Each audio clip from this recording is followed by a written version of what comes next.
Party Ramvilas ने आवाज़ उठाई है। शायद ही कोई बिहार की ऐसी घटना हुई होगी जहां पर मैं खुद स्वयं या हमारे पार्टी के तमाम वरिष्ठ नेता अलग अलग घटना स्थल पर ना पहुंचे, और हर घटना स्थल से यही सवाल हम लोगों ने बार बार उठाया है कि क्यों बिहार में अपराध बढ़ता जा रहा है, और जिसका सबसे बड़ा कारण किसी भी अपराधी पे कोई कार्रवाई का नहीं होना। कन्विक्शन रेट बिहार में लोएस्ट है compare to the rest of the states of the country.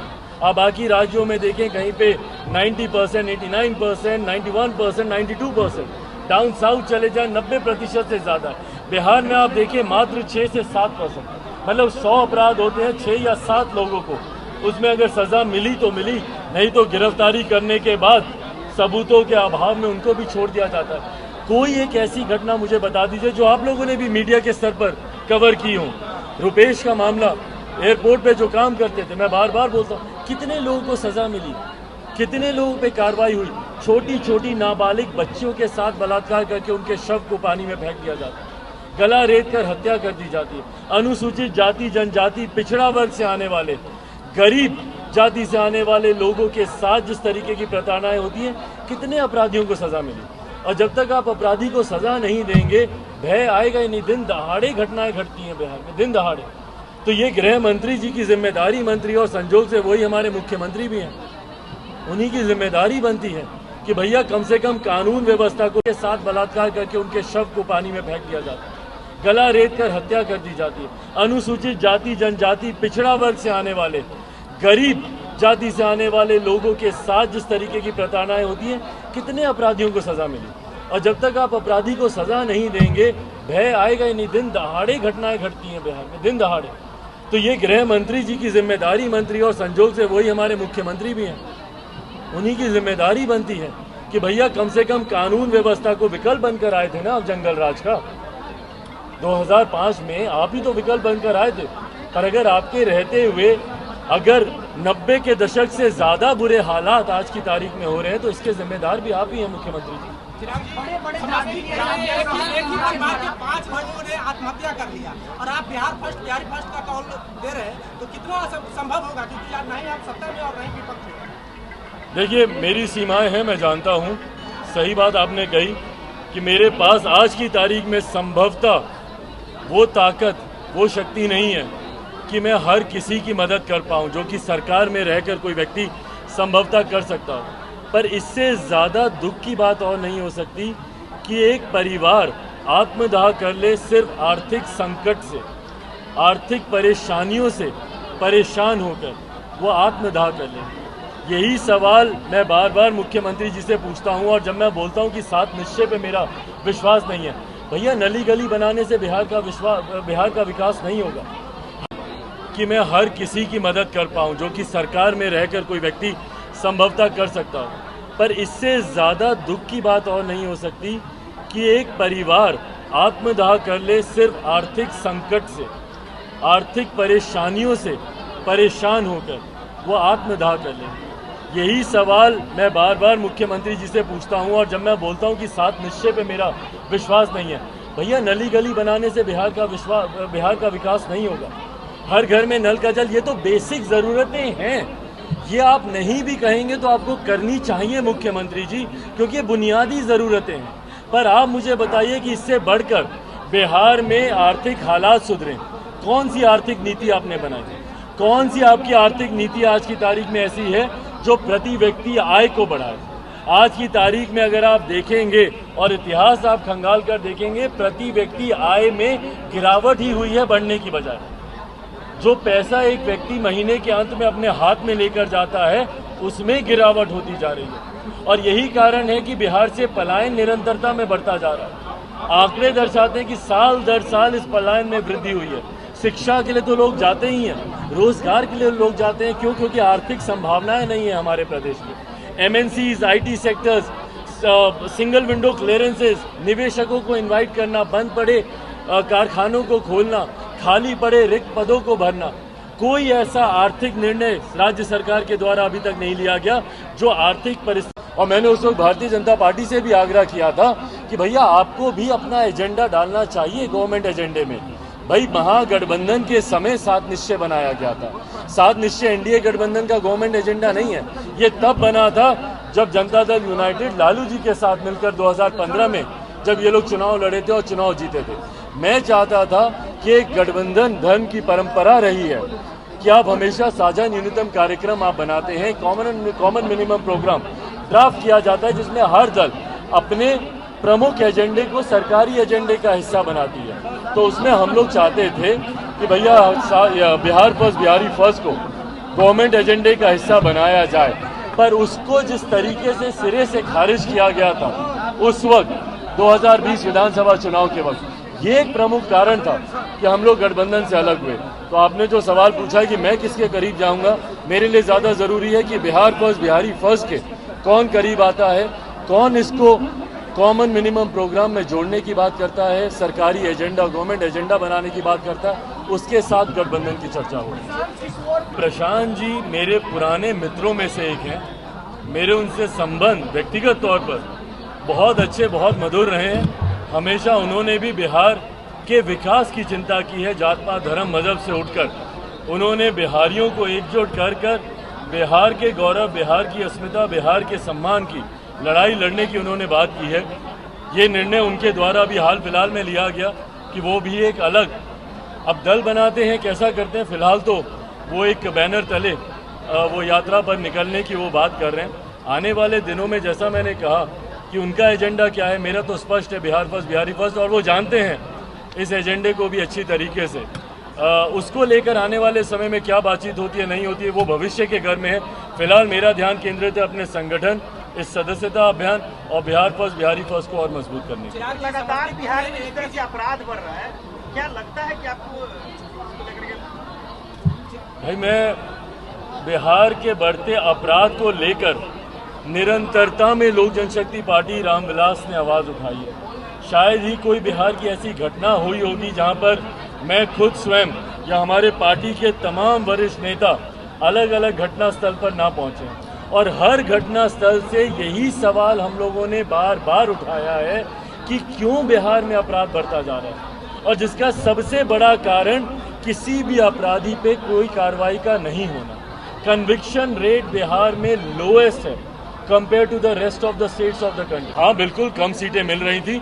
मैं पुनः दोहराता हूँ कि मात्र 15 सीटें हम लोग को दी जा रही थी भारतीय जनता पार्टी और जनता दल यूनाइटेड, वो जो एनडीए गठबंधन था उनके द्वारा मात्र 15 सीटें हम लोग को दी जा रही थी। कई लोगों को भ्रमित किया जाता है कि नहीं ज़्यादा सीटें थी, हम लोग ज़्यादा सीटों की मांग कर रहे थे।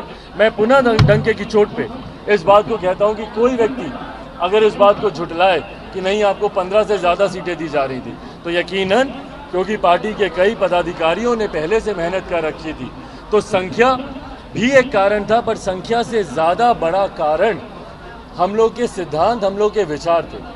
मैं मेरे Bihar first Bihari first vision document पर एक लंबे समय से हम लोग काम कर रहे थे। मेरे नेता, मेरे पिता अपने अंतिम दिनों में आईसीयू बेड पर थे, तब भी वो बैठे फाइनल ड्राफ्टिंग कर रहे थे Bihar first Bihari first vision document की। तो मेरे लिए उस विजन डॉक्यूमेंट को धरातल पर उतारना बहुत ज़रूरी था, और जो गठबंधन मेरे विजन डॉक्यूमेंट को सम्मान नहीं देता है, इन्होंने स्पष्ट कर दिया था एनडीए गठबंधन के द्वारा कि भैया हम लोग चुनाव और चुनाव परिणामों के बाद गवर्नमेंट का एजेंडा 7 निश्चय ही होगा।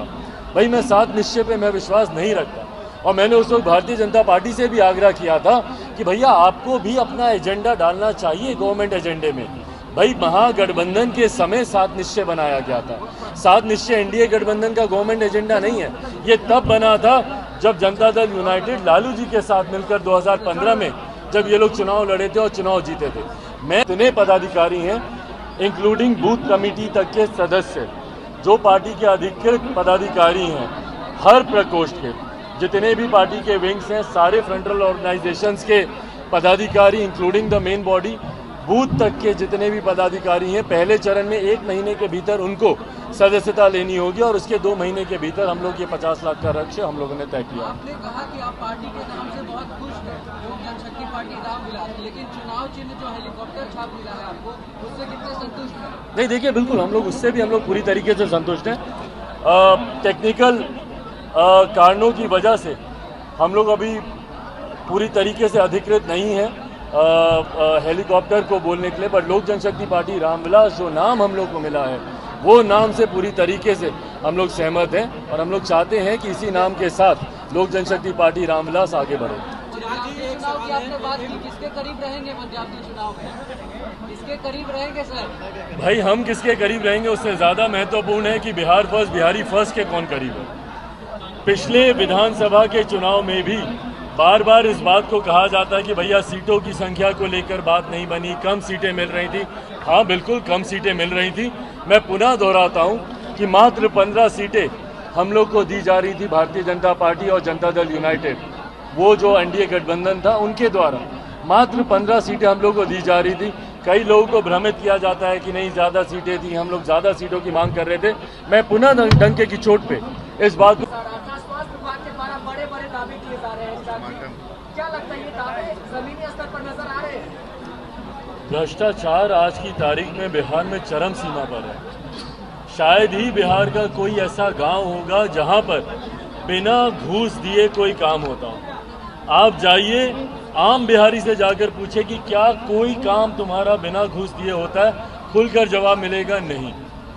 यही कारण बनते हैं कि ऐसी तस्वीरें हम लोग को देखने को मिलती है। समस्तीपुर की जिस घटना का आपने जिक्र किया, इससे ज़्यादा हृदय विदारक और क्या घटना हो सकती है कि जिस तरीके से अपने बच्चे के निधन के बाद एक पिता को इस तरीके से भ्रष्टाचार की वजह से इस तरीके से उनको मदद मांगने की ज़रूरत पड़े और उसके बाद जिस तरीके से स्वास्थ्य विभाग इस पर खामोश रहता है, ये अपने में दर्शाता है कि भैया हैंड इन ग्लव्स हैं।